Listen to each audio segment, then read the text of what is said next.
Good morning, and welcome to today's hearing, which will focus on the oversight of the Small Business Administration.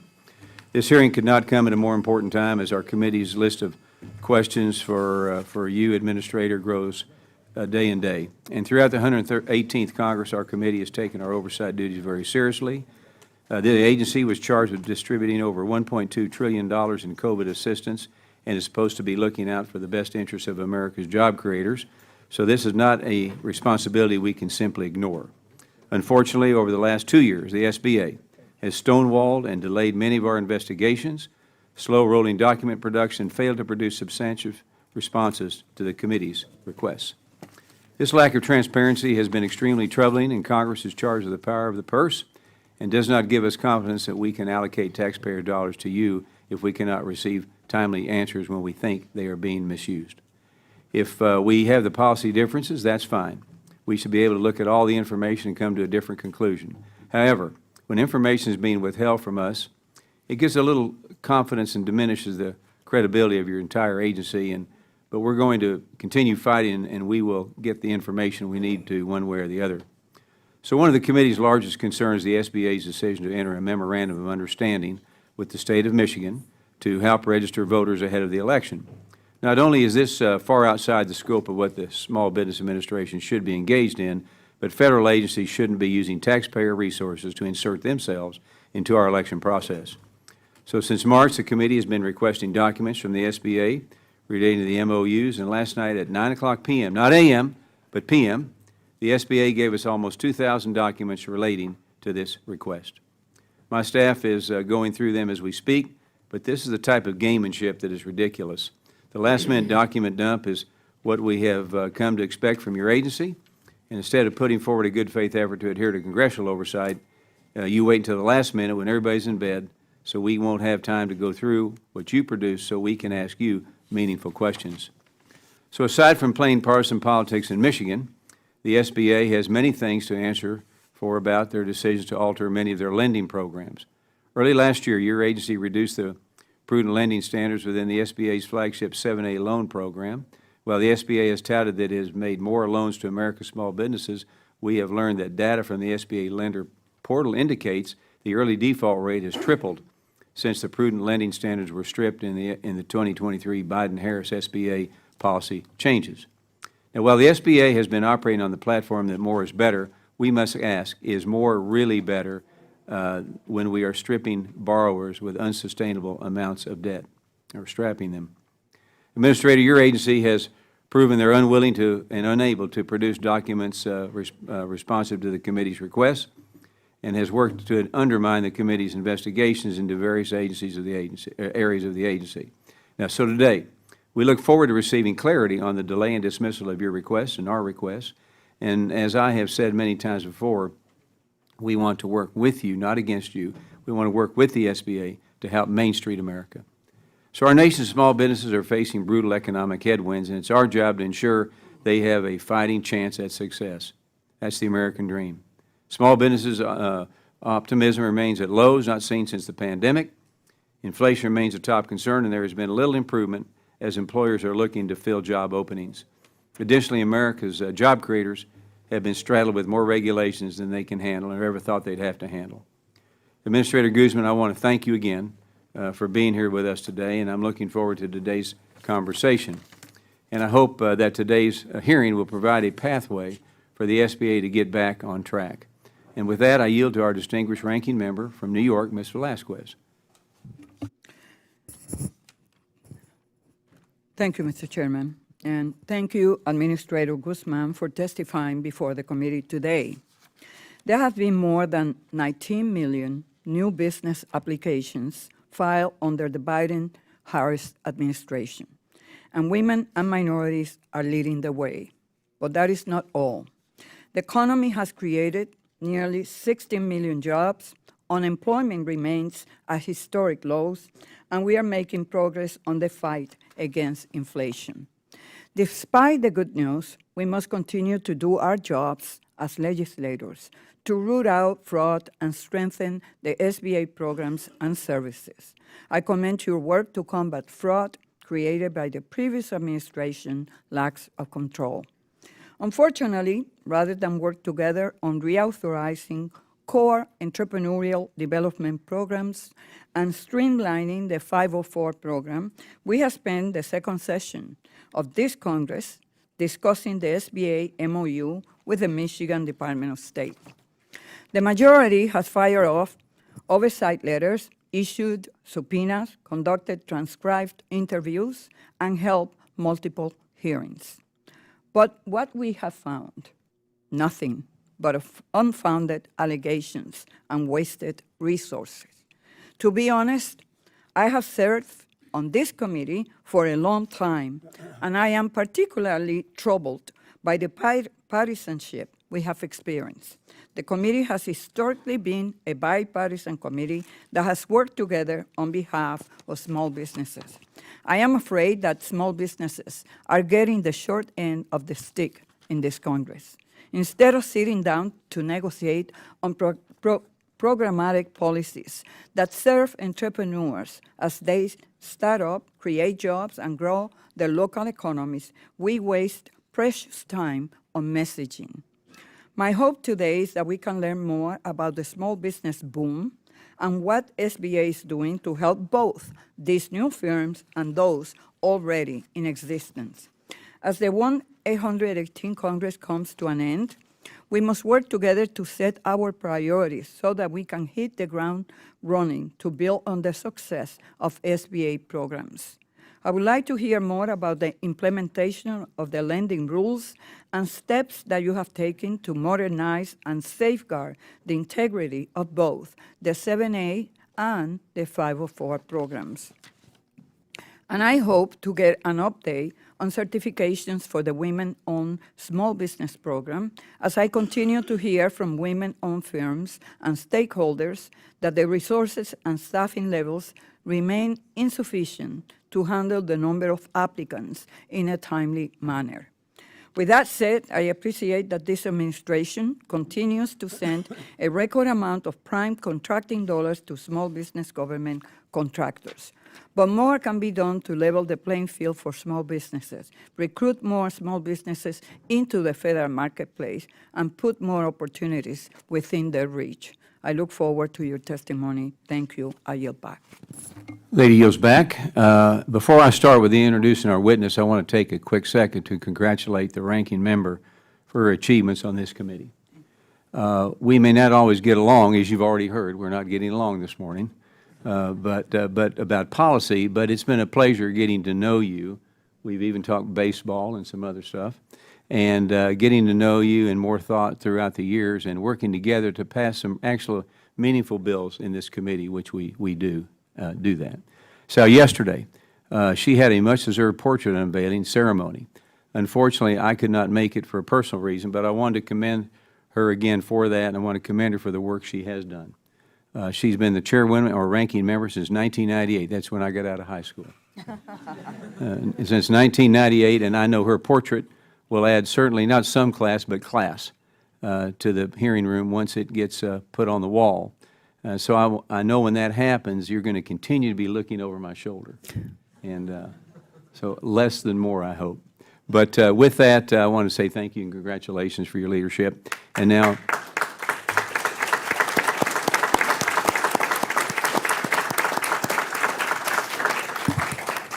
thank you. Much appreciated. no speeches. Chairman. No, you can't. No. Thank you. Thank you very much for your kind words. And it's a pleasure working with you, definitely. You know, we disagree, but we respect each other.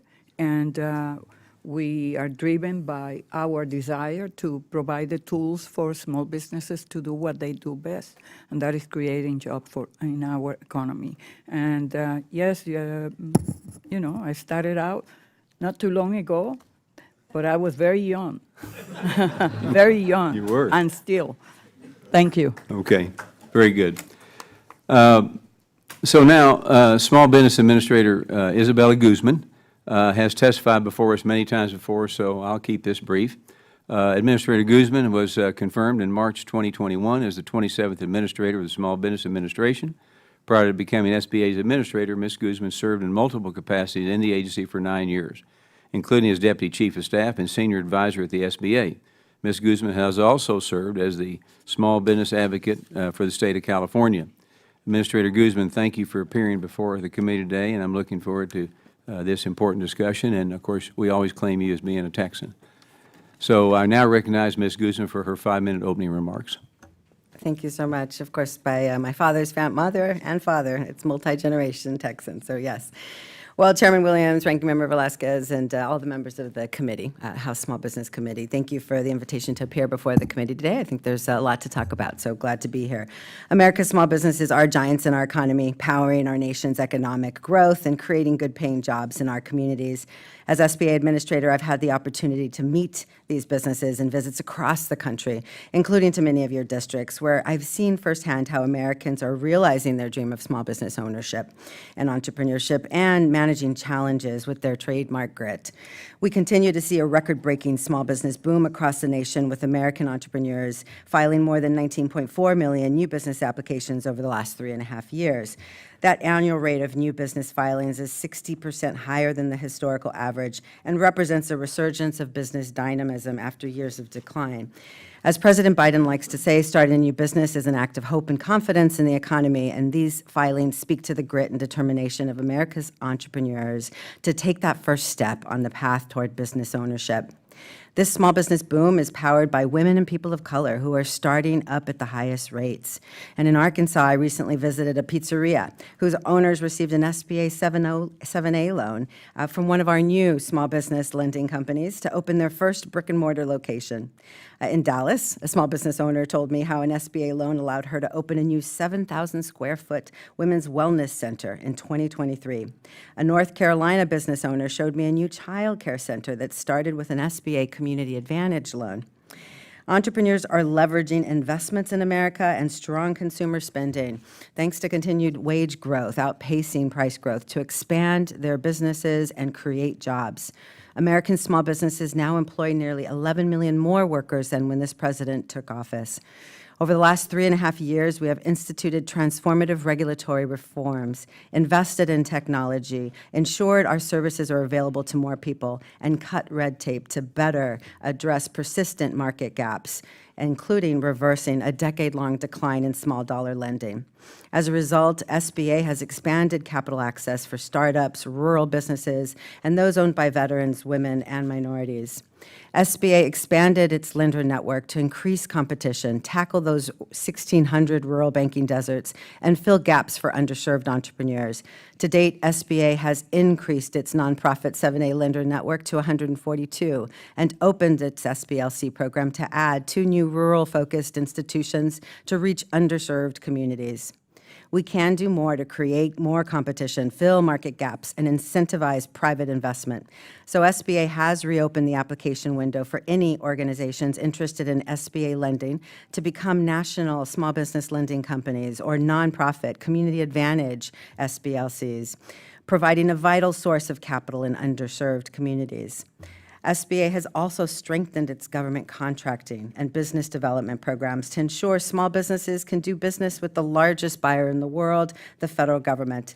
The Biden-Harris whole-of-government approach has helped lead to a record $178.6 billion in federal contracting awards to small businesses, as well as $76.2 billion in awards to small disadvantaged businesses in fiscal year 2023.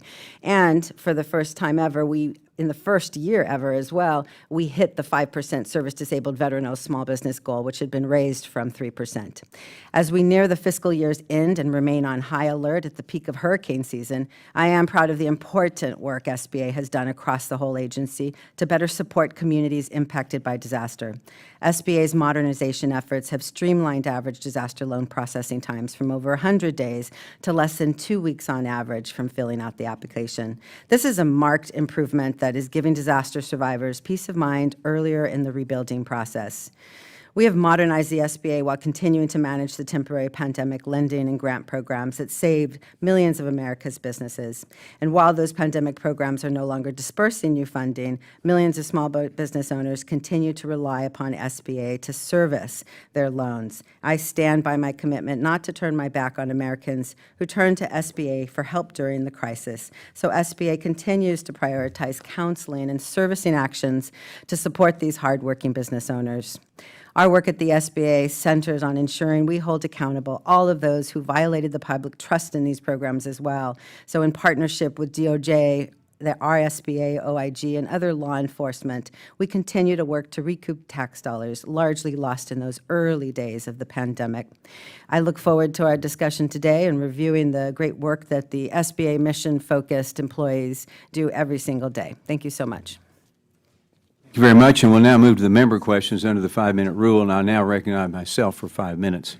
When I talk to small business owners, they're extremely concerned about the direction of the country and what it means for their operations. Inflation is high, qualified workers are hard to come by, and there's significant uncertainty surrounding expiring tax provisions in the coming years. However, there is one issue that I want to bring up that is completely in the purview of this administration: regulations. Both the President and the Vice President have claimed they want to cut red tape for American industries. However, when you look at the numbers of the administration has been historically bad. The American Action Forum estimates that there's been around $1.7 trillion in regulations and new regulatory costs during their time in office, and this is not the only organization sounding the alarm on these regulations. The nonpartisan SBA Office of Advocacy has been commenting on a host of regulations coming out of that have failed to adhere to the Regulatory Flexibility Act's requirements to take small business interest into account. Our committee conducted a whole investigation on the matter, and last week we passed 7 bills that would amplify small business voices throughout the rulemaking process. 52 organizations representing millions of small businesses endorsed the legislation we passed as a result of our findings. So a question to you, Ms. Guzman, if you could have your answers short and precise. Since you're supposed to be representing the interests of small businesses, have you warned the White House about all the damage their regulations are doing to the struggling small businesses in America? Ensuring regulations are not burdensome is a priority for the SBA. We continue to work diligently through our Office of Advocacy, which is independent, of course, but as well our Office of the National Ombudsman, which I've relaunched, reinstated our regulatory fairness boards to ensure that we are collecting those views from small businesses and making sure they're amplified across all agencies that the National Ombudsman touches. Reducing regulation is important to Main Street. Now, last month, the SBA took offline its contract certification systems to bring them under the one single portal. When these systems are offline, small businesses are unable to clarify their business status, such as service disabled, veteran, or women-owned, to compete for valuable government contracts. So when the SBA gave our committee a briefing, it left us with more questions than answers. Senator Ernst and I were forced to send a letter with our concerns over the SBA's ability to make such a massive change, and we are seeing we might have a right to be concerned. What was sold as a 1-month pause with a promised delivery of September 9th now has stretched into the 2nd month, causing confusion and further degrading the trust in the Biden and Harris SBA. I've heard from constituents of how their previous certification applications were removed when the SBA took the systems offline. When they asked the SBA to help, you told them they simply had to wait until the next system was launched to fix the issue. This is why the American people get so frustrated with government. You made an unnecessary change, ignored signs of potential problems, and have no updated information on when the system will be operational. So, Administrator Guzman, this update has been an absolute disaster. Who is going to be held accountable for these inexcusable delays that are leaving small businesses unable to compete for valuable government contracts? Thank you so much for that question, because certifications is a #1 challenge for our small businesses entering government contracts. These businesses are paying upwards of $10,000 plus for certifications, and that is what we're trying to stop by streamlining with our hub zone rule our certification process. This is regulation that's cutting red tape. In addition, relaunching, investing in this new technology system is something the industry wants, and the industry stands by our decision to shut down the system in in order to relaunch this new system, which we are currently testing. Just as we had done with VetCert, which has been wildly successful, we had to shut it down during transition. VetCert was shut down for 10 weeks, if you might recall, the veteran certification, until we launched VetCert. So the commitment in that briefing was not to reopening and relaunching it at large within 4 weeks. Our plans to test and ensure that the system is strong for our certifications was our priority all along. And we have been able, during this time, to clear this enormous backlog. By the end of the month, we will have cleared the backlog across all of the certifications, which is huge. That means thousands more small businesses have already been certified and are able and eligible to do business with the federal government. Our systems are still working on the back end. We are certifying anyone who comes to us with a contract in hand, prime or subcontract, so they can get certified manually. And so we are not impeding any of this important work of our contracting officers across the federal government. Okay, well, I have a limited amount of time left, and I will now call on the ranking member for her 5 minutes. Thank you, Mr. Chairman. Administrator, last week, our committee marked up a slate of anti-regulatory bills, part of the Project 2025 agenda. And that seems to be the playbook for the Republicans moving forward. How would the Project 2025 initiatives harm the SBA? I admit I have not read Project 2025, so I'm not familiar with it. I only know what I've heard has been alarming in that it would cut the disaster program, as an example. That's the one thing I have heard.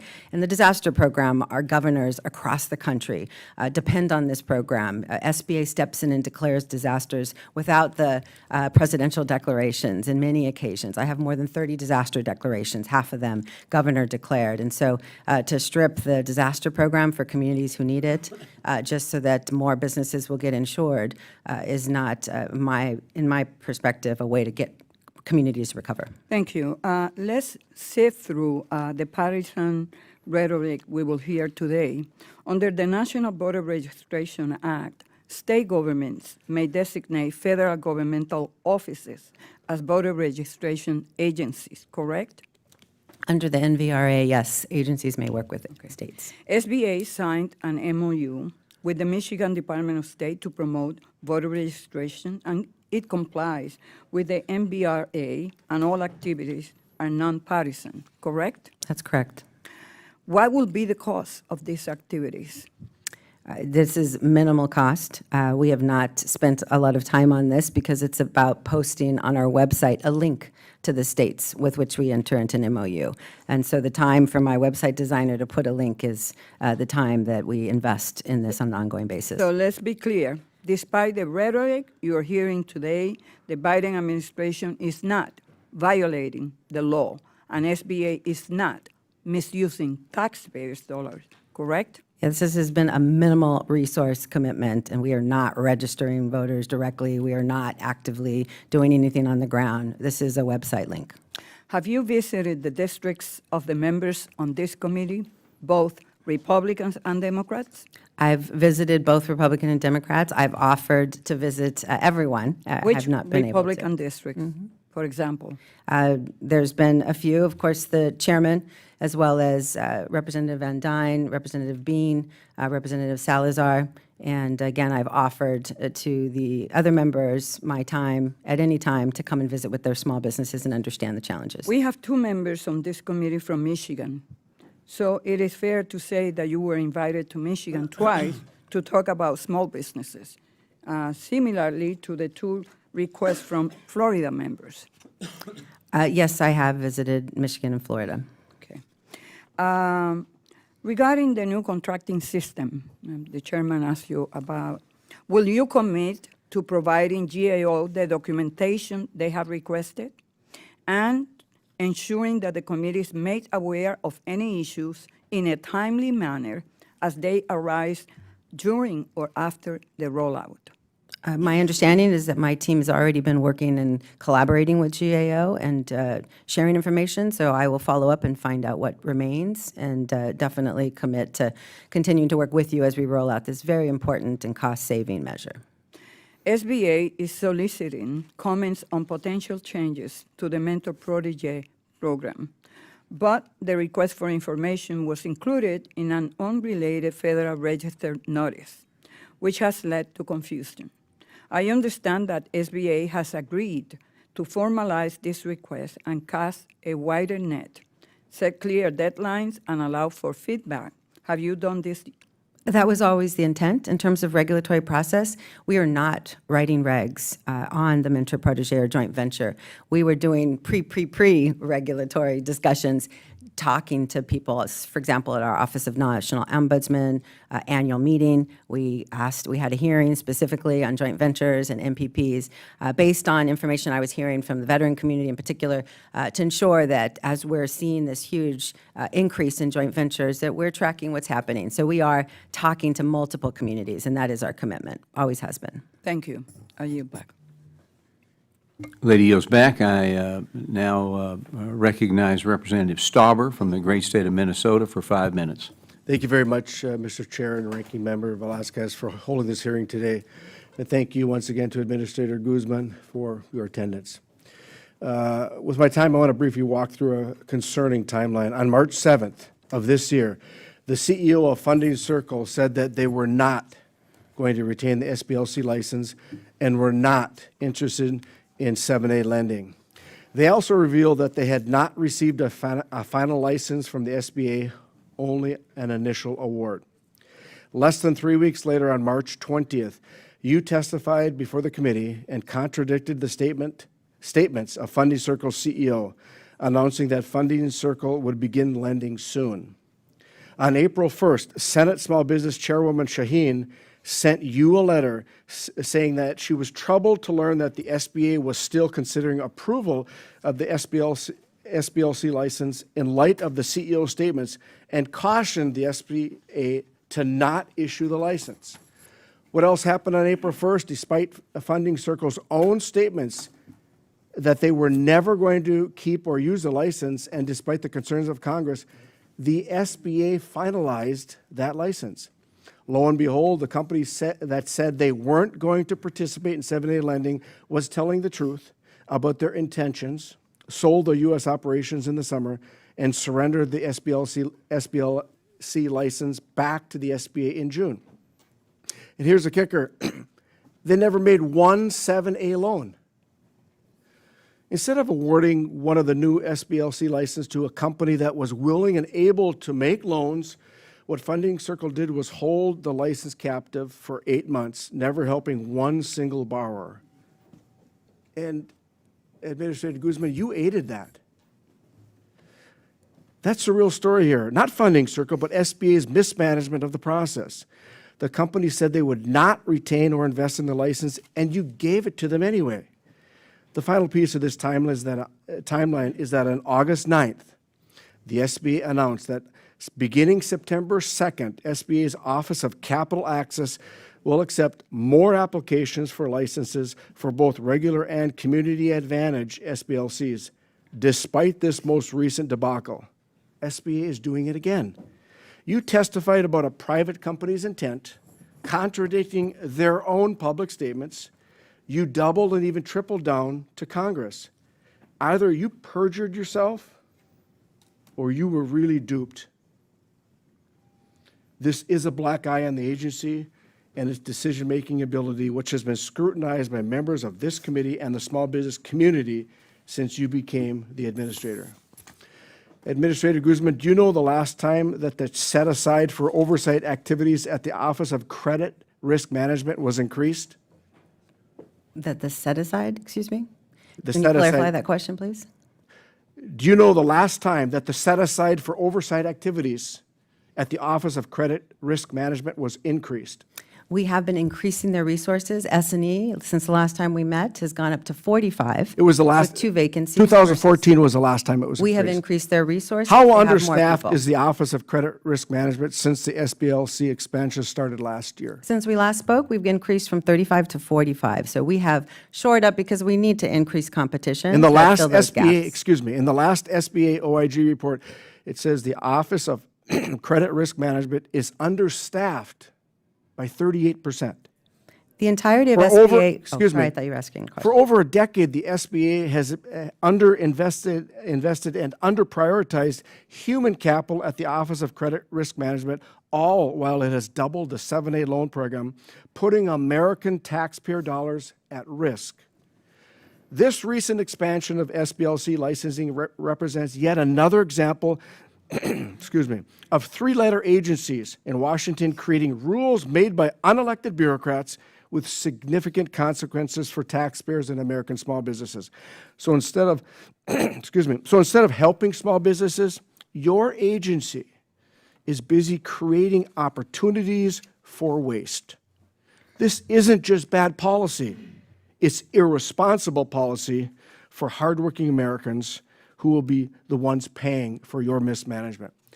Representative Guzman, I appreciate you coming here, and I've said this before, I think you're a really nice person.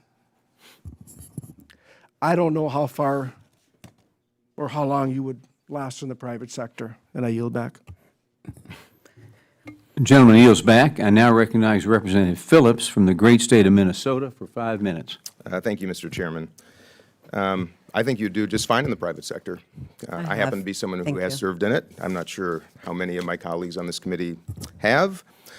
And I was really heartened by the collegiality with which this meeting started. A prayer, celebration of Ranking Member Velasquez, and references to how we have to address regulations to help small businesses.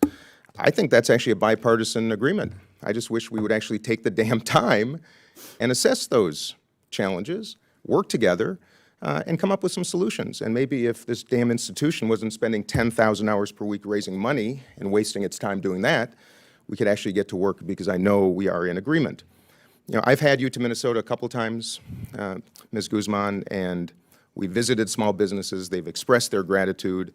I've seen how this economy has recovered better than any OECD country in the entire world. And I just want to celebrate, not just you, but everybody that works at the SBA, Democrats, Republicans, and otherwise. But since one of the topics of today's meeting is actually investigating a voter registration initiative, you know, I really feel compelled to share some opinions, because this is a democracy, and I can't imagine what our adversaries are thinking right now when we're holding a hearing investigating the notion of getting people registered to vote. I mean, come on. Registering to vote. We have a crisis of participation in this country, in no small part because of the way we act in this institution. And I think it is a responsibility of administrations, Democratic and Republican, to encourage people to participate. And of course it shouldn't be partisan. We should be registering everybody. And I would opine that we should be talking about things that would do so. Why are we the greatest democracy in the world and do not automatically register people to vote in the United States of America? Why do we not make it easier?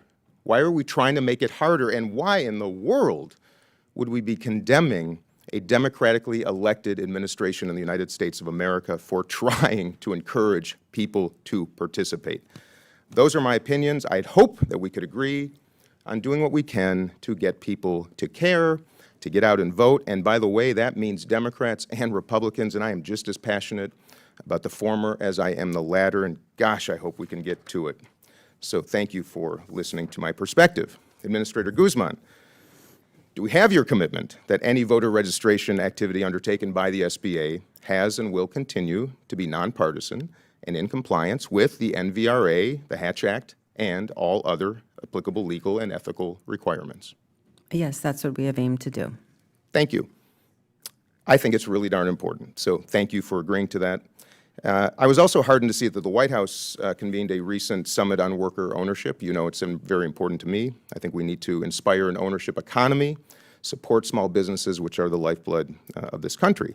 So how has the SBA transformed its opinion on worker ownership structures? Yes, I participated in that conference, as it's very important for me as well. We know there's a silver tsunami coming, and as it hits, we need to make sure that those businesses can survive. Not all will be passed down second generation and beyond, nor sold successfully. And so we have created, with our regulatory reforms, a partial buyout solution so that an owner can start to transition to an employee group as an example.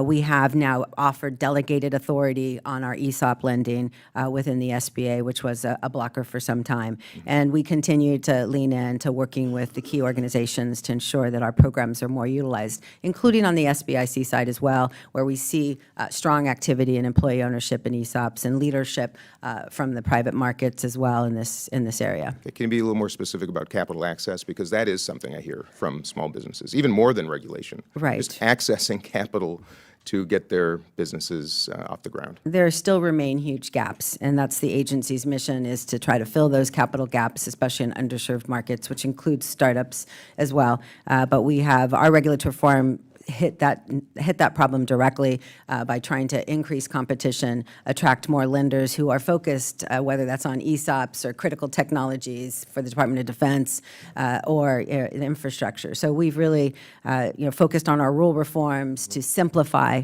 these rules for lenders so that we can see more lending at the SBA. And it's worked. We've doubled the number of small dollar loans, which had been on the downturn for over a decade. Doubled the number of small dollar loans. I think that's something we should be celebrating. My time is expiring, so I just want to remind everybody in this committee and maybe the 10 people watching that we've not been presented with a single shred of evidence to substantiate the notion that the SBA is engaging in any sort of nefarious electioneering.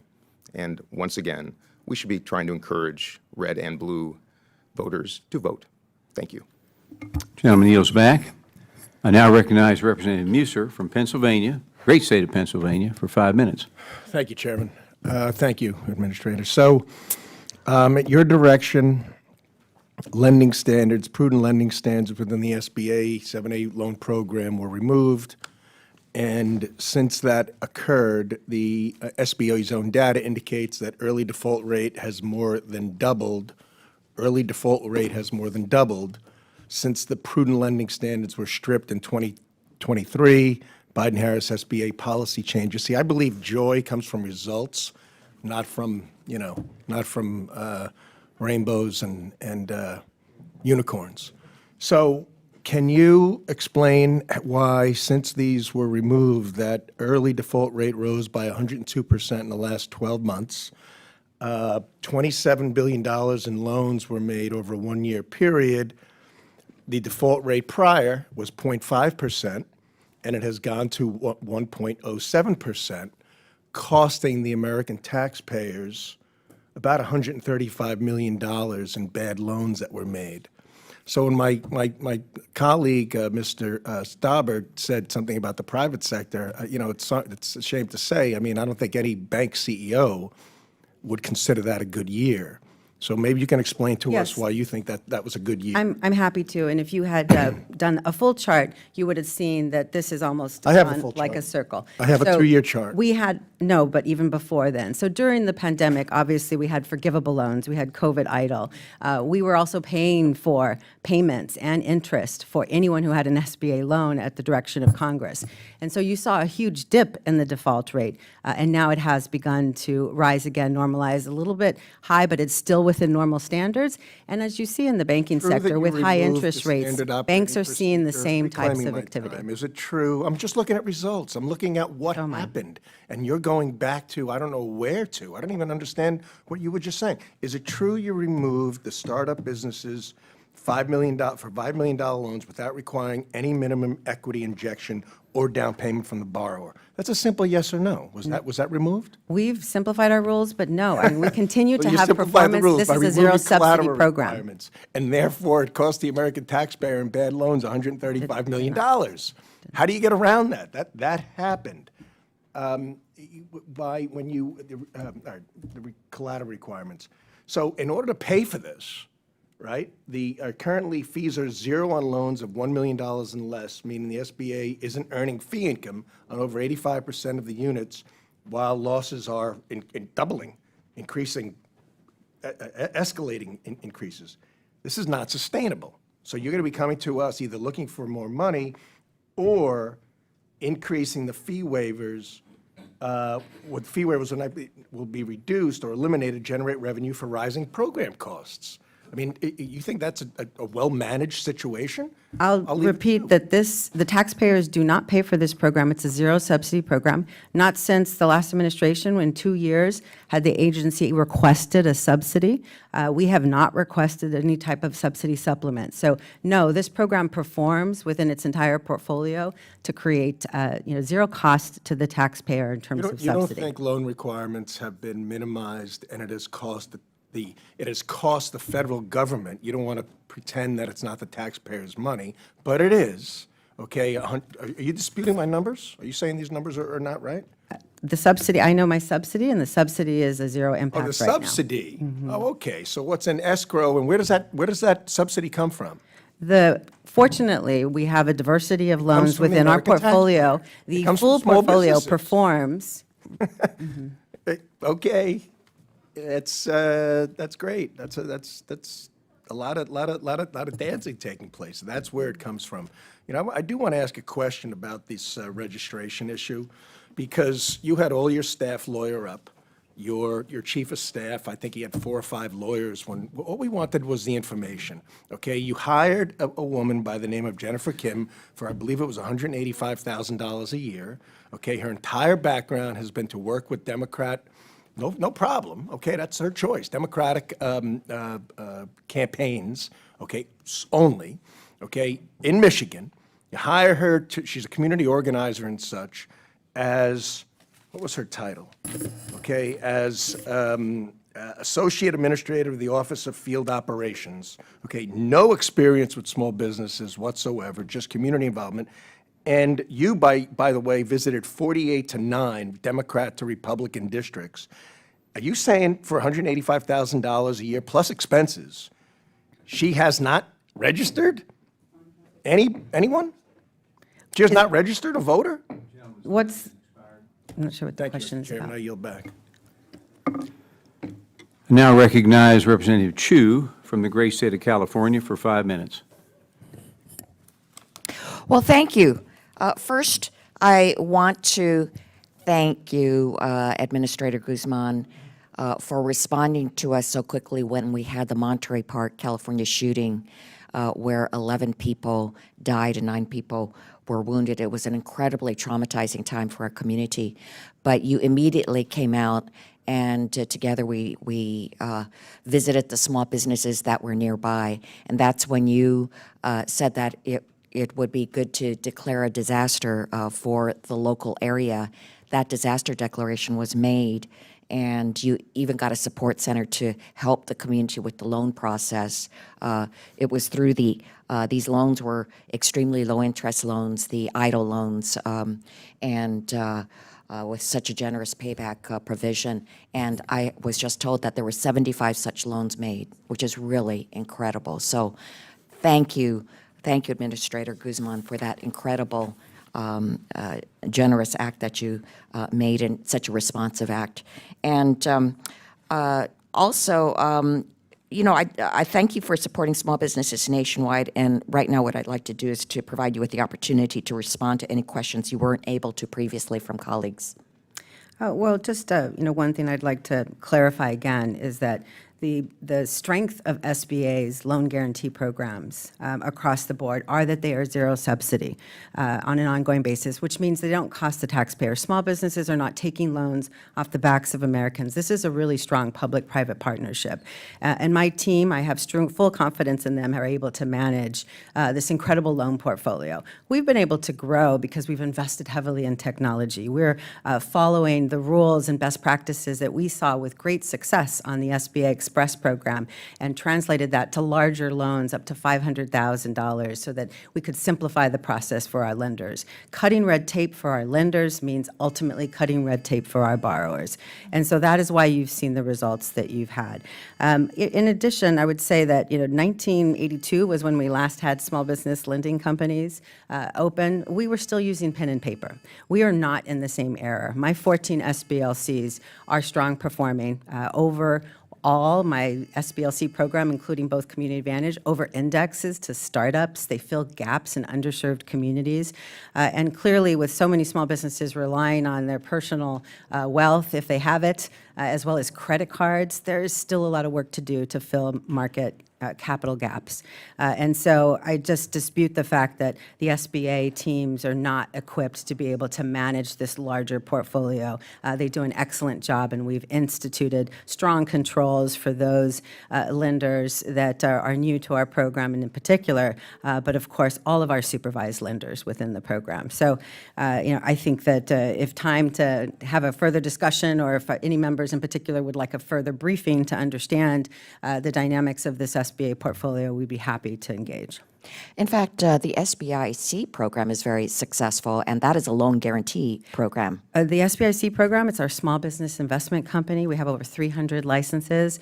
It's a debenture program in which we're able to provide low cost of capital to fill gaps in the private markets. And in particular, we focus on growth industries, as well as growth firms, as well as where we see gaps in the need for patient capital. And that's why we've partnered with the Department of Defense on our small business investment company, Critical Technologies. It's a vital program, puts out $4 billion a year, matched with $4 billion in private capital, and crowded lending from banks around it is another $10 billion. So this is really the American, programs powering the private markets. Changing topics, on the Community Advantage SBLC programs, each fiscal year, SBA has published data on its lending programs that includes demographics, a demographic breakdown. And however, there's no demographic data by segment for Community Advantage SBLC loans for this year. So can you tell me when we might expect to see these metrics for the Community Advantage SBLC program? We continue to track the full performance of our 7A. We're happy to follow up with you and provide a briefing to ensure that you continue to track the Community Advantage performance. They do over-index to startups. 60% of their loans are to startups. It's an incredible program. And we've seen a doubling of the number of loans that our Community Advantage SBLCs have done as a result of the permanence that we were able to afford them with the regulatory change. And there will be training, I hope, for all the new, you've signed on 140 lenders. There's 140 total, 30 some are new, but we have been offering extensive trainings to support them as they are now operating on this new portfolio. Thank you. I yield back. Lady yields back. I now recognize Representative Crane from the great state of Arizona for 5 minutes. Thank you, Mr. Chairman. Thank you, Secretary Guzman, for showing up today. My colleague, Mr. Phillips, had a tough time with us holding an investigation about registering people to vote. I want to confirm to Mr. Phillips and everybody else in attendance, and to you, Secretary Guzman, that we have no problem registering people to vote. What we have a problem with is this administration, and you in particular, ma'am, using the full weight of your agency and the federal government and tax dollars to focus these registration efforts to acquire more Democrat votes. Mr. Phillips said that we haven't been provided with a shred of evidence that this administration has engaged in electioneering operations. I find that interesting, since we have been asking for information and data on these programs since March and have still not gotten them. Secretary Guzman, last night, after we've been asking for information, data, documents since March, your administration chose to drop documents to this committee in the evening when everybody was in bed, right the night before you were supposed to testify before this committee. What do you think, what kind of optics do you think that delivers? What do you think the message that sends to this committee and to the American people who are watching this committee?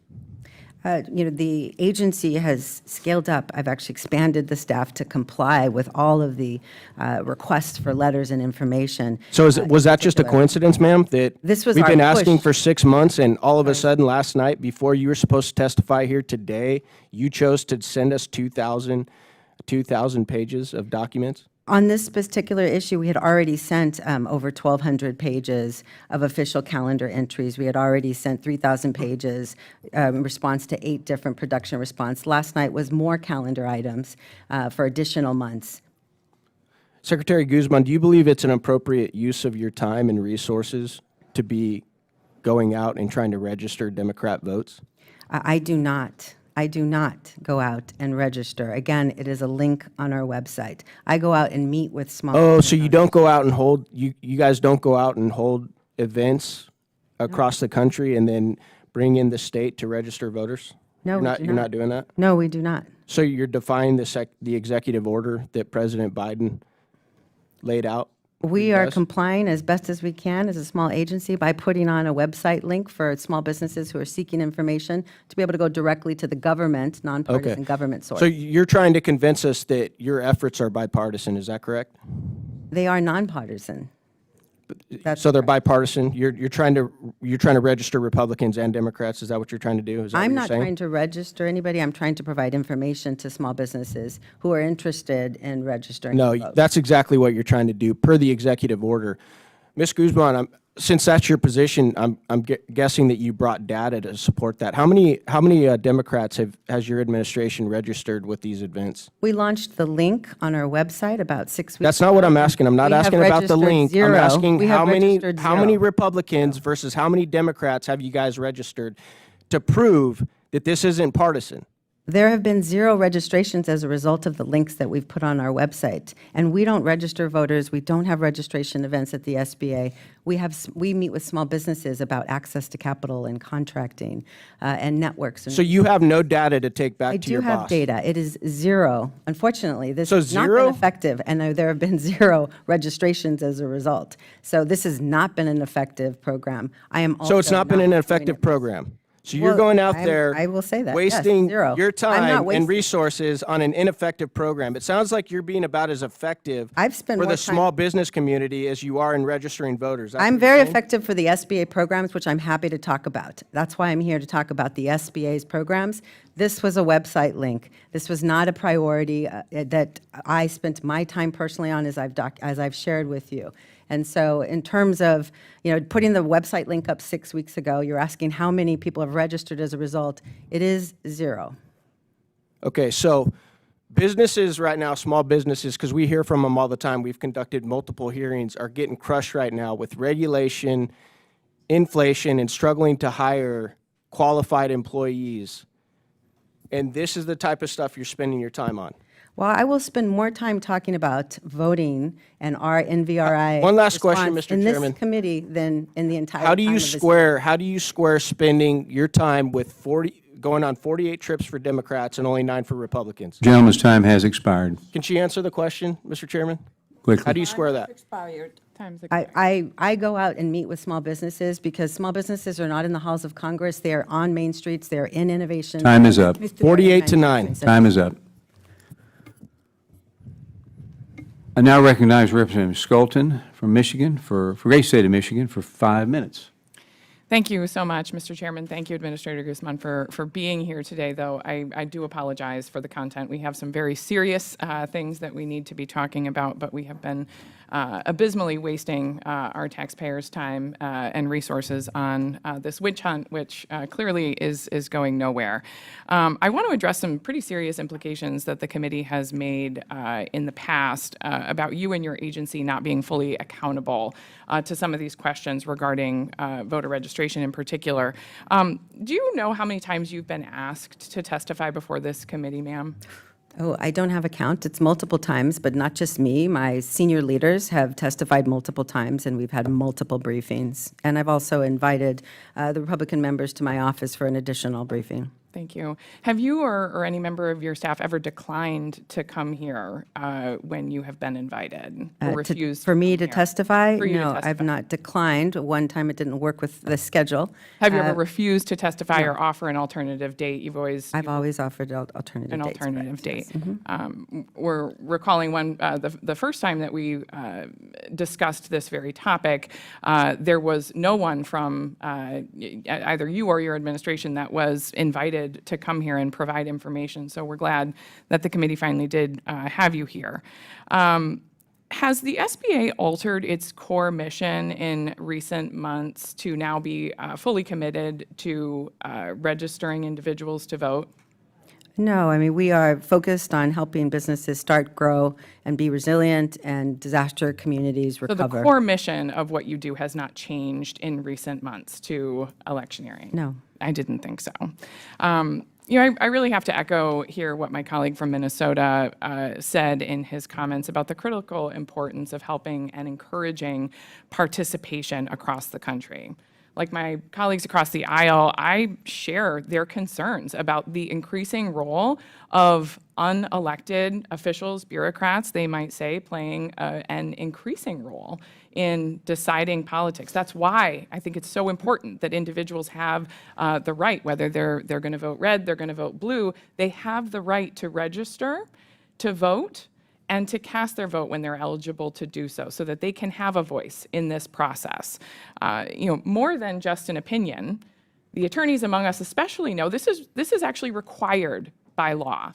I thought Mr. Crane was doing what I was going to do, which was to question, why in fact it had taken so many months to get just a simple website link up, and why individuals weren't being offered more. They don't really seem to know what the purpose in their questioning is. The reality is now the SBA is doing what the BRA requires, which is offering that opportunity, but not altering its core mission. I want to thank you for your service to small businesses across America, to this country, and I'd like to offer the remainder of the time for you to provide any remarks that you may like about questions you didn't have an opportunity to answer, or what the SBA is actually doing to help small businesses across this country. Well, I'm just incredibly grateful for that. Thank you very much. As there's a lot to talk about what the SBA has done, and our employees at the SBA have been committed on a whirlwind since COVID hit, going above and beyond to try to support small businesses, and they continue to do so. We've had key learnings as a result of the COVID pandemic and the scale that SBA achieved, investments in technology, investments in the right outreach to reach the small businesses where they are. And it's truly, just want to applaud all of my SBA employees for the work that they continue to do to get out there in community. They are out there in the communities helping small businesses connect to capital, connect to contracts, and that's why we've seen these historic increases in our underserved markets. And, in addition, I would just say that my time is really focused on making sure that SBA's programs can be improved. That's why we are rolling out this certifications, My SBA certifications, a My SBA platform that can meet small businesses online and have them do multiple activities with the SBA, whether that's the capital programs or the certification programs. And this will just strengthen and build on this 19.4 million new business applications filed and the business dynamism that we're seeing. As we see businesses cycle through the economy, we want them to be aware of SBA. We want them to know that the SBA has modernized and is here to serve them and meet the market demands. Lady yields back. I now recognize Representative Van Dyne from the great state of Texas for 5 minutes. Thank you very much, Mr. Chairman. Administrator Guzman, I'm the only member, I believe, Republican member, sitting on both the Small Business and the Ways and Means Committees. And as a member of those committees, I serve on the Main Street Tax Team, which is looking at renewing the 2017 Tax Cuts and Jobs Act. Most importantly, we're looking at the small business tax deduction, which provides important parity against larger corporations. Last week, Senator Wyden held a hearing regarding the 2025 tax debate, and where he stated, quote, Congress needs to address the pass-through loophole that Trump created in 2017. He claimed it was all about small businesses, but it was another bait and switch. Do you agree with the senator that this is a loophole? Look, as I've shared with this committee before, I'm not here to talk about tax policy. That's not in my policy But do you think for small businesses, that small businesses are getting benefit from the Tax Cuts and Jobs Act of 2017? what I will say is that the tax cuts. It's a yes or no question. Are that small leans businesses towards benefit? supporting the large with permanent tax cuts for large corporations Are and small temporary businesses tax benefiting? cuts for small businesses. So So tax according to cuts the and Jobs Act Congressional was not good Research for small. Service, 80% of the individuals who filed for this make $200,000 or less. So would you then consider those to be high earners who are abusing this loophole?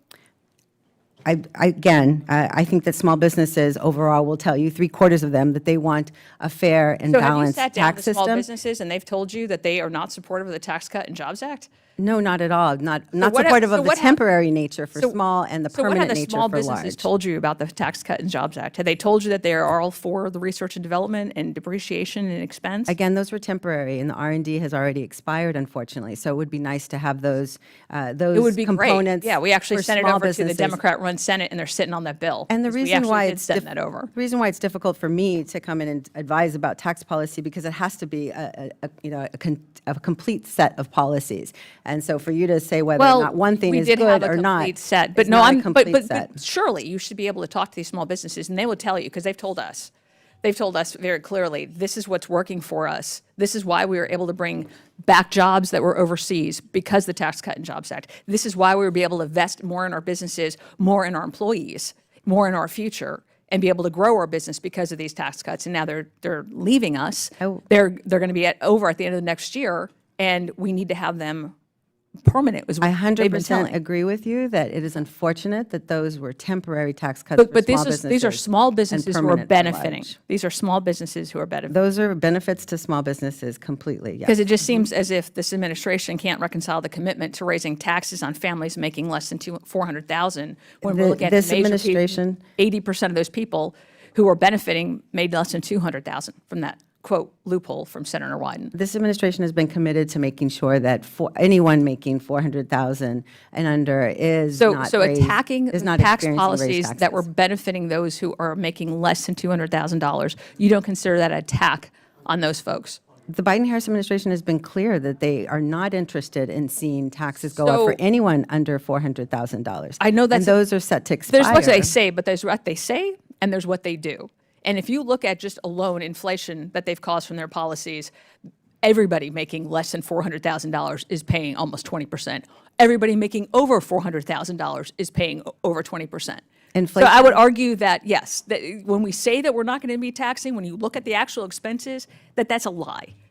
But I do want to ask you about providing information to this committee, because we have gotten, as was mentioned at the very last minute, we've gotten these. So we had requested a draft of the strategic plan that's related to the MOU, the executive order for the MOU.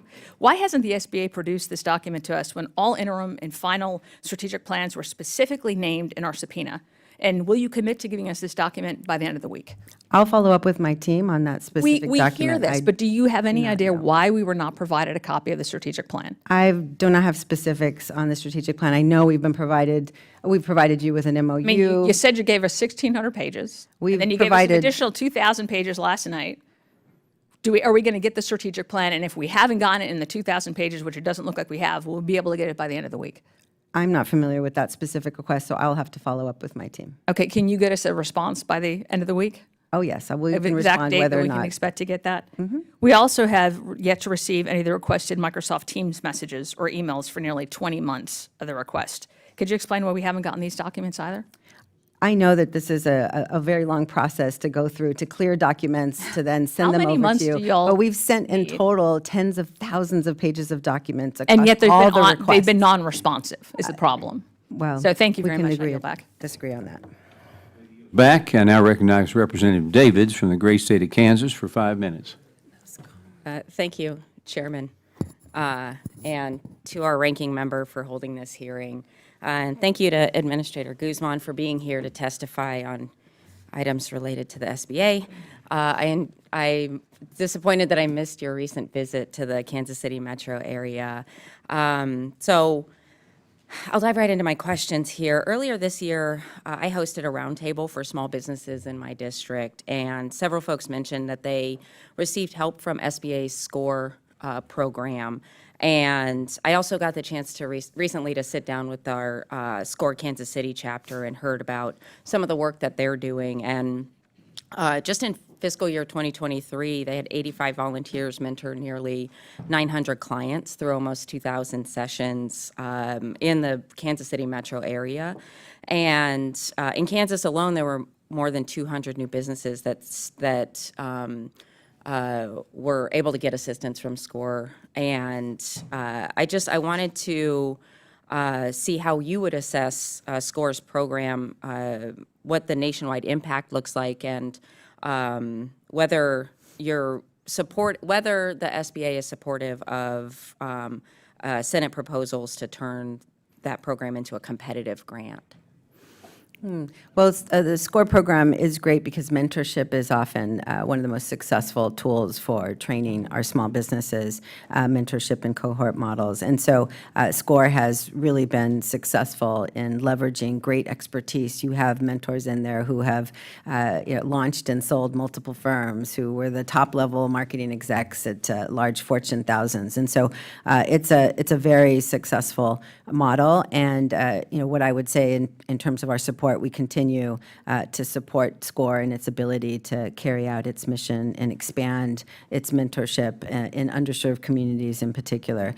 I know that the organization is volunteer-based. It's very efficient and cost-effective from that perspective to the taxpayer, and I'm happy to explore and provide technical assistance on any specific proposals about the types of grants in particular. Okay, thank you. And then I know the SBA is not necessarily in the grant-making space, so I definitely would love to keep that conversation going on any of the proposals that are coming from our colleagues on the Senate side. I do want to switch gears and touch base on Native entrepreneurship. I've appreciated the SBA and your office specifically attentiveness to boosting small business ownership within Indian country. And I know your office recently told my office that the SBA is working to address some of the concerns from Native-owned businesses, Native-owned entities about the Certify platform. And just curious, as you prepare to launch the new streamlined Certified platform, if it will include a certification pathway specific to these entity-owned small businesses. Yes, the entity-owned certifications process will be forthcoming as well. And again, if there are any entities, that we've been building awareness about that, who have a contract on the line for a new entity that they need to get certified, we will work with them manually to do that while the system is being transitioned to the new MySBA certifications. Okay. And then is that, I'm not familiar with how far along in that process you guys are. Is there a specific portion of the certified platform that's going to be dedicated to these entity-owned? There will be additional components to ensure that entities can be processed in the system. They have different certification process, yes. Okay, okay. And then we may or may not get to this, but I'll bring it up. The SBA has once again extended the moratorium on 8A programs, bona fide place of business requirement. And the moratorium certainly provided much needed flexibility for small businesses during the COVID-19 pandemic, and boosts Native contracting opportunities, allowing entrepreneurs to focus on their services and not necessarily capital-intensive real estate. And I would love to follow up and get some feedback about, given the multiple extensions of the moratorium, where SBA would be at on looking at legislation to permanently rescind this rule, and what that might look like. But we'll follow up with your office about that. I yield back. Thank you. Lady yields back. Now I recognize Representative Alford from the great state of Missouri for 5 minutes. Thank you, Mr. Chair. Thank you, Ranking Member. I will remind you, Administrator, that you are under oath. You signed a paper as to that effect with the committee. I do want to take a few seconds and say the only rhetoric coming from this committee is the rhetoric on Project 2025. This committee and its Republican members are only concerned with Project Main Street. But thank you for your testimony today. You were recently in Kansas City? That's correct, yes. When was that? Last week, I believe. My Really? Women's Business Centers. Did Representative Sharice Davids get a personal invite to that? She was not in town. I'm sure my team reached out to all I'm members. sure she did. Did they reach out to, we got no notice. I just checked with my district director and our scheduler and director of operations here in D.C. we have no record of any mention that you were going to be in Kansas City. I have been a small business owner in Kansas City. I know small business owners. Our district abuts Kansas City. It would have been great to have you there to talk about how you're going to solve problems instead of registering voters. It may have been of oversight since we were on the Kansas side. I know that we had Senator Marshall's staff with us. Well, that would be great. I joining mean, as well. I'm our happy to go district back. abuts Kansas. Next time you're there, please let us know. I know we. I'll give you my cell phone number if I have to, Sure, okay? I'd be happy to. Do that. I'm deeply concerned with your actions around registering voters through this SBA. I know you say you're not doing that. You are providing this link on your website. Is it your testimony here today that no member, staff of the Small Business Administration has been in person to any district in the United States of America for any reason and has not helped facilitate the registration of voters? My team is not supposed to be registering Not supposed to, voters. have they? No, no, we're not aware of anything because there's no direction for that. There's no time for that. We work directly in building. So at these activities for small seminars, business. helping businesses start or maintain their businesses, providing capital and counseling, there are no cards given out for voter registration. No, as we'd have no means to collect that. That is on the state agencies for them to be able to. And it's your testimony facilitate that with this link on your website, how long has it been on your website? 6 weeks. 6 weeks, and 0 persons have registered. As a result of the link, correct. 0. How do you know that? Registered. I received a report from my team. And how many states do you have this memorandum of understanding with to do this? To date, we have only entered into one MOU. We have current plans to For how many? expand to others. We've been reaching out to dozens of states to try to ensure that they are part of this. Well, why would they do it if it's not registering any voters? Well, I mean, clearly, there's still an interest in making sure that small businesses, it's only been up 6 weeks, but I'm sure there's still an interest in making sure small businesses have the information if that's their preference. Why do you need a memorandum of understanding if it's simply a link on your website? Why go to all that trouble and expense? With NVRA, it's our effort to work in collaboration with states. That's the guidance, that we work in collaboration with states. Associate Administrator Jennifer Kim was here in July. Were you aware that she had no prior business experience when you hired her to conduct outreach for the SBA? She was a community organizer, and Okay, so but from- that's not a business. What small business qualification does she have to be hired by the taxpayers of the United States of America to be the outreach czar? We look for skills at the SBA that fit the offices, and the field operation is about building awareness about our programs, going out and doing community outreach. Was she hired specifically to complete negotiations with Michigan and others for the memorandum of understanding for these? Jennifer Kim was hired to lead the Office of Field Operations and do outreach and engagement to communities around the country for SBA's programs. Did you know she has an extensive background working to elect Democrats? I know that she has campaign experience. Ma'am, Beyond that, did you know at the time that you hired her, and possibly, I hope to God you interviewed her, that she had experience extensively electing Democrats, not Republicans, but Democrats? She is a Democrat operative burrowed into the SBA. she's, just to clarify, she is a political appointee that serves under the Biden-Harris administration. She is not burrowed in as a career employee at the agency. She is hired as part of my political Do you have any appointee team. Republicans helping you out, There are plenty of Republicans who work at the SBA. helping in outreach? In our field offices around the country, yes, I'm sure that But there are anyone both at her parties. level, However, on the that is not administrative discussed. level, do you have parity? We don't hire based on party affiliation. All right, that's my time. Thank you so much. God bless you. Back, I now recognize Representative McGarvey from the great state of Kentucky for 15 minutes. Thank you, Mr. Chairman. I'll take 5, though. That's it's nice of you. Thank you, Administrator Guzman, for being here today. I've got several things I want to clear up, so let's just jump into it. We've heard a lot about default rates today.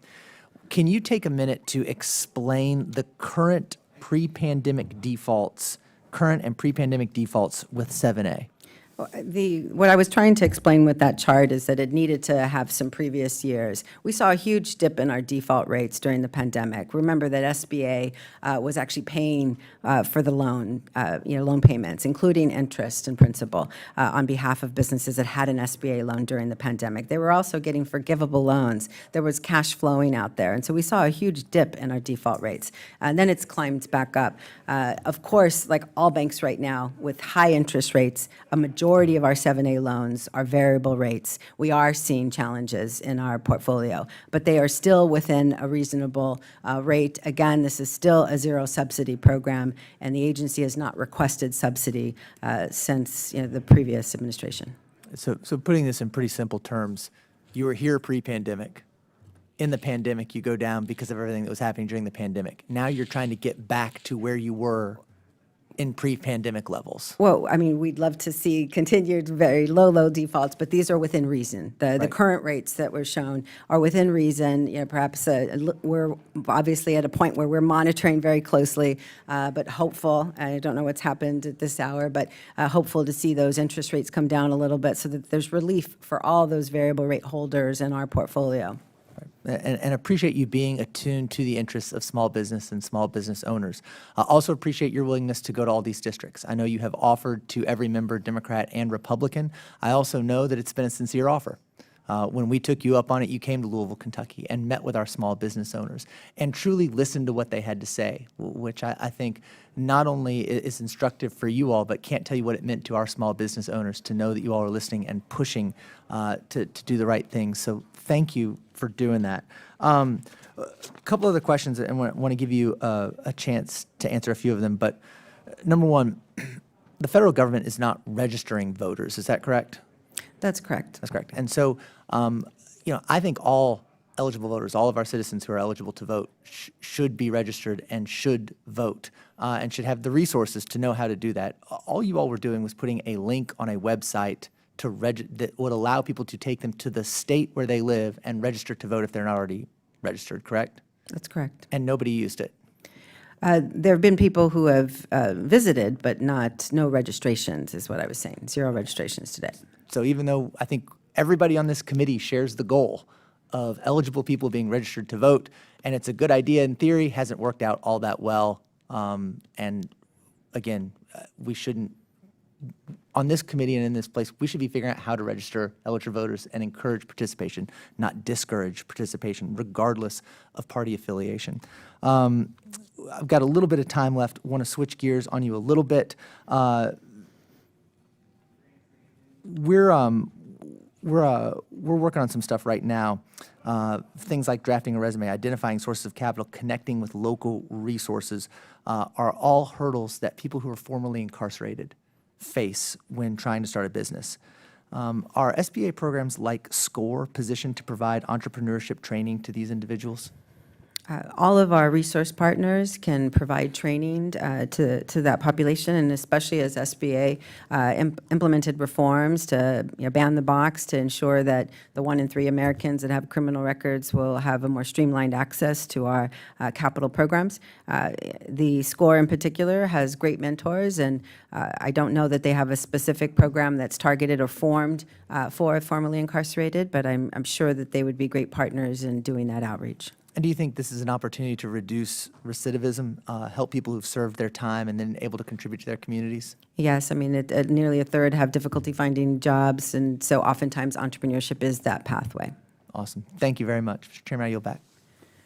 Gentleman yields back. I now recognize Representative Bean from the great state of Florida for 5 minutes. Thank you very much, Mr. Chairman. Good morning to you, and good morning, Small Business Committee and Administrator Guzman. It's great to see you again. You did come to my district. We had a great little round table with members of the Fernandina Beach, Amelia Island, Nassau Chamber of Commerce. You heard directly from businesses of their challenges, including hiring, regulation. That's a common theme, regulation. A lot of regulation, a lot of people at the same table you're sitting at have told us they've never seen as much regulation right now as a business. Supply chain inflation is something that is hitting everybody hard, whether you're a business or just trying to survive wherever you are.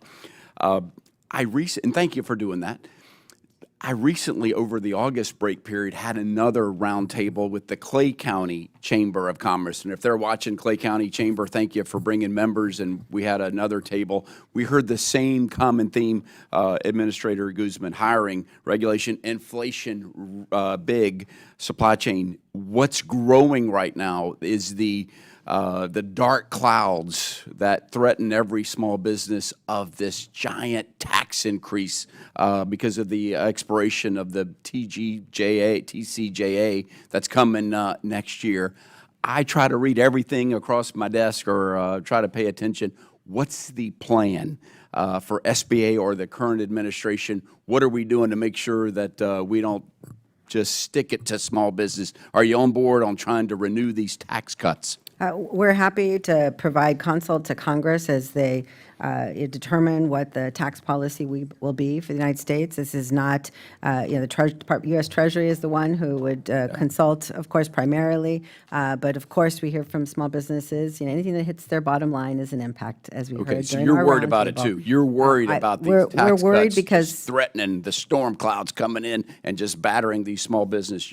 What I'm worried about is that 3/4 of small businesses have said that the current system is unfair to them and preferences large businesses. And so a continuous shift towards prioritizing small businesses is obviously something that we So support. welcome to the team of trying to protect these small businesses, of shielding from these tax increases. And I'll be watching for that link on your website. Join here or click here to save small businesses from being ravaged by these big tax increases. If we don't do anything, this is just a side point, anybody watching at home, if we don't do anything, our highest marginal rate will be higher than China. How about that? That's just, that's wild stuff. So you don't think it's in the best interest? I look forward to see what Congress is able to put forward. So we want you on the team. So here's something. I was a banker. I had 13 years, made loans, and I discovered it has to be fair to the bank because we don't want to lose money. We don't want to loan anybody any money that we're not going to get paid. That's number one for the bank. But also,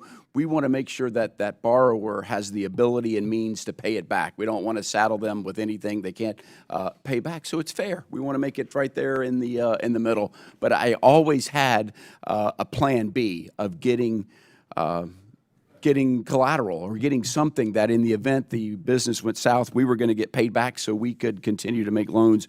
You've made updated terms to the based on the SOP 50-10-7-1 of the Lender Development Program that you're going to allow startups, business acquisitions without any equity injection and without collateral. What's our plan B? We're not going to be in business if we're not having a plan B of getting paid back. What's the plan? Our regulatory reform was geared towards simplifying loans, especially the $500,000 and under, deferring to lenders' best practices versus having a complicated SBA system. Yeah.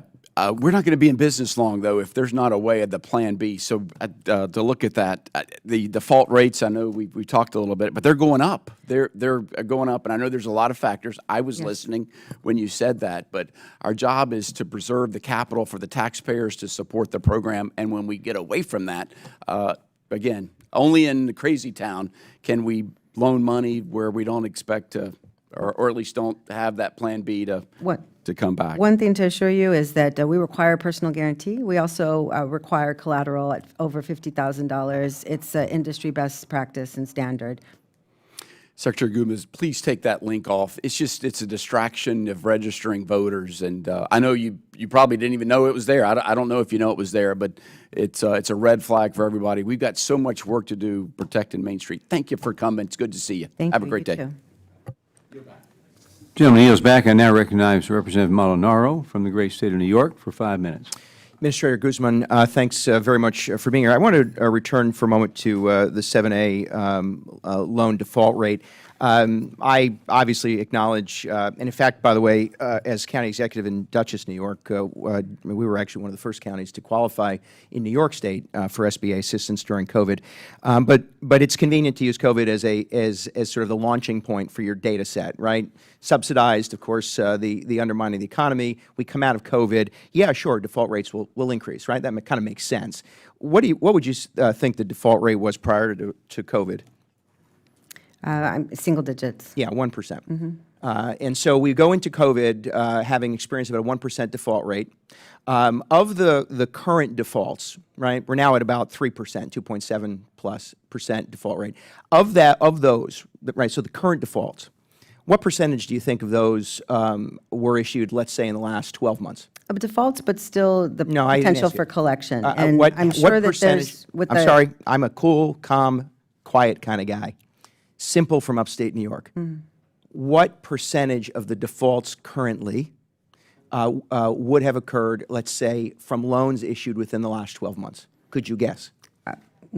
I'm sure a significant amount. because that's when majority. the interest rates have gone up. A majority. And so what percentage then would you think are defaults related to loans issued in the last 18 months? Would you say it's minority or majority of those defaults? I would say it's the majority. Overwhelmingly. So we can easily go back to the April 2023 loosening of loan integrity to point to the reason for default. It is convenient for some of my colleagues, and I respect using COVID as the answer to most of our problems. Having lived through it, I can tell you it was certainly a real challenge to small businesses. But that's not a baseline for the current default rate. That's actually not even fuzzy math. It's actually incorrect math.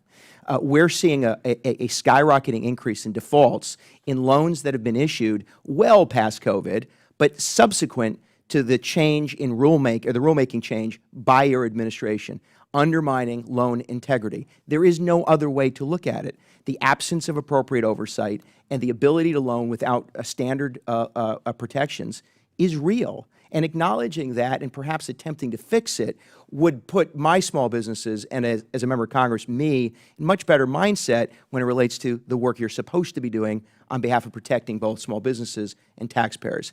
I came here with a few questions as related to rural small businesses, and I do appreciate trying to get to some of the more serious issues. I also laugh when some of my colleagues say, well, we shouldn't spend any time talking about voter registration, and then, of course, spend all of their question time asking questions about voter registration.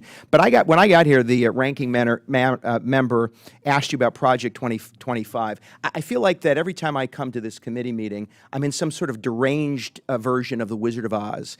Pay no attention to the skyrocketing inflationary costs. Pay no attention to default rates. Pay no attention to the 31st month of small business having a pessimistic outlook as to the economy. Look over there, Project 2025.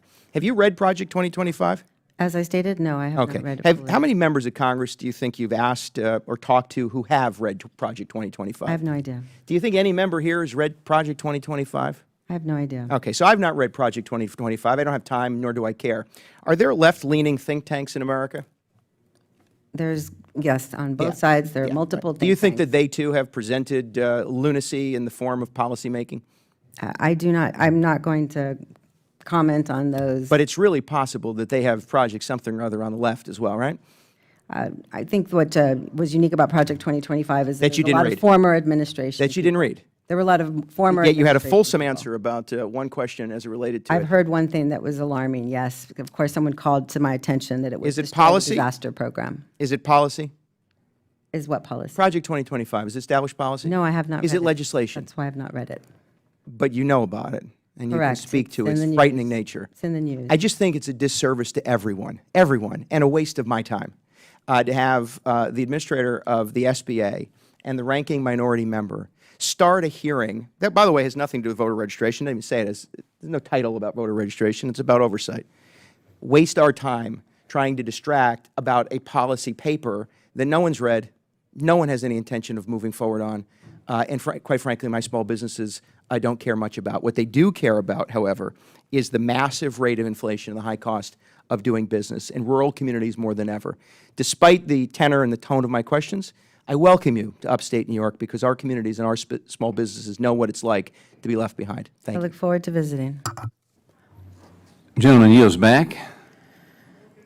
Now recognize Representative Mann from the great state of Kansas for 5 minutes.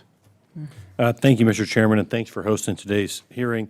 And Mr. Guzman, thank you for being here. You mentioned that you've met with businesses across the country where you've seen, and I quote, a record-breaking small business boom. I can tell you, I just visited all 60 counties in my district in Kansas, and between the cost of gas, groceries, regulation, struggle to find qualified workers, the small businesses that I'm meeting with and hearing from in Kansas are not feeling the same boom that you're talking about. Yes or no, are you familiar with the Biden-Harris administration's fiscal year 2025 budget and revenue proposals regarding eliminating the stepped-up basis? I'm generally familiar, of course, with tax policy, but again, I'm the SBA administrator, and so that's not my portfolio. Well, I would just say, as the administrator of the SBA that's overseeing small businesses, eliminating the stepped-up basis would be devastating to our small businesses and family farms across the country. Please describe what the Biden-Harris administration's proposal would do with respect to the longstanding bipartisan provision that this is in the tax code. Well, I do know that there was a provision to exempt family-owned businesses. As we know, if a second generation, third generation inherits a family business, being able to sustain that cost of the taxes and implications could potentially put them out of business and force them to sell. So that definitely, there was an exception in there for small businesses to defer that tax realization until the business is sold. So I know that of course, for our small businesses, that was good news to be able to see that there was fair treatment towards them, a balanced approach. But the provision you talked about is the essence of the stepped-up basis, the notion that small businesses, farms are exempt from having to pay taxes, and as a result, they get a step-up in their tax basis. I don't believe that it's true that they would be exempted, because that was the essence of the proposal, was doing away with the exemption in the first place. No, there was, in the Biden-Harris proposal, an exemption for family-owned businesses, not in a deferment, I should say, not an exemption, a deferment to be able to defer that until they realize. But that the gain. deferment is the stepped-up basis, and when the proposal is to do away with the stepped-up basis, you're doing away with the deferment. I can tell you for the fourth year in a row, this administration's budget and revenue proposals have proposed eliminating the stepped-up basis, which would be disastrous for our small businesses, our family farms across Kansas, across the country. The proposal, and it's very clear language that I read in the proposed budget, would impose massive farm and business killing, mark-to-market capital gains taxes on property like family-owned businesses and farmland that's been held for 90 years or more. These are mom-and-pop shops and family farms that have defined the American dream for generations, and we should be promoting and helping them, not changing tax policies to devastate them when they pass the next generation. Do you support this farm and business killing tax that the administration continues to promote, the elimination of the stepped-up basis? Again, we are not in agreement in terms of what it did, and so can't give you any of my recommendations on a specific. But again, are you for the small business, concept? family-owned were exempt. Are you for the concept of having a stepped-up basis to be able to pass farmland or small business from one generation to the next with a step up or an increase in the tax basis? I'm for a balanced tax code that benefits our small businesses more than our large. That's what I'm for. Code speak for you're not for preserving the stepped-up basis, which is why I'm having the conversation, and which is why every year for the last 4 years, we've gone to battle with the administration when the budget's released to make sure that we keep the stepped-up basis. It's remarkable to me how out of touch it seems like we are when we say we're for small businesses, yet the number one estate tax provision that helps them, this administration continues to, year after year, propose doing away with. It's very duplicitous and makes no sense to me. And the Biden-Harris had protected family-owned businesses by giving them that deferment until the gain was realized. It's been protected, and they've had the deferment until the budget came out where they proposed doing away with the stepped-up basis. Mr. Chairman, frustratingly, I'm going to yield back. Gentleman yields back. I now recognize Representative Malloy from Utah for 5 minutes. Thank you, Mr. Chairman. Administrator Guzman, thanks for being here.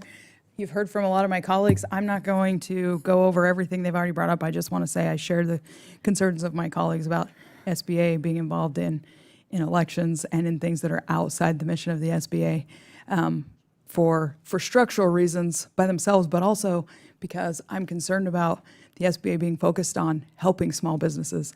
I represent Utah's 2nd District. Utah's a really business-friendly state, very entrepreneurial, and our state legislature, our governor's office, work really hard to create a business-friendly environment that fosters small businesses in Utah. And I have never heard them say anything about wanting more federal involvement in anything, but they are excited about being able to partner with the SBA to help small businesses. Nobody ever asked me about Project 2025. I've never read it. It's not something that I'm concerned about, but I am concerned about making sure that small businesses thrive in Utah, including family farms. I do hear a lot from constituents about wanting to be able to hand down family farms. I hear a lot from Utahns about wanting to make sure their small business takes off, that they can support their families. And to that end, our state and our chambers have been excited to be part of SBDC's Small Business Development Centers. And what I'm hearing is that they liked the idea. They're disappointed with the execution of it. They feel like the SBA isn't being very responsive. So the state, understandably, wants to be able to monitor goals and metrics of success, annual reports, things like that. But they found the SBA to be unresponsive and unwilling to be a true partner. And the end goal should be the same for the state, for higher ed in Utah, for SBA in Utah, that we want to create an environment where small businesses can thrive. So what I want to know today is, are you willing to commit to investigating and correcting the lack of responsiveness from SBA to the state entities that they're partners with, that they've signed agreements with? And what can we do to help make that happen? I'm happy to look into what's happening with our Utah SBDC. I mean, we award these on a state basis, and then they have sub-grants to multiple entities around the state. Yep. You know, in having managed the program in California and working directly with the SBDCs out there, I'm happy to provide support. And Governor Cox and I have had conversations about the importance of investing in small business, and pleased to see some of our advancements in Utah. Our very first accrual SBIC was launched in Utah with Pelion Ventures, and so I'd be happy to follow up on that to understand what's happening with our SBDCs. But we grant them funds. They choose their partnerships locally. They are independent nonprofits, but I'm happy to explore. I'm sure they would be as well. Yeah. No, I know they're independent nonprofits, but they have felt like the administration hasn't been really helpful as a partner. And if we're going to have a federal agency helping foster small businesses, I want to make sure that it's actually working for the small businesses in Utah. So I will have my staff follow up with you, and we'll work together with the state and iron that out and make sure it's actually working. Great. Thank you. With that, Mr. Chairman, I yield back. Lady yields back. I'd like to thank Administrator Guzman for her testimony and for appearing before us today. Without objection, members have 5 legislative days to submit additional materials and written questions for the witness to the chair, which will be forwarded to the witness. So I ask the witness to please respond promptly if that happens. If there's no further business, without objection, the committee is adjourned.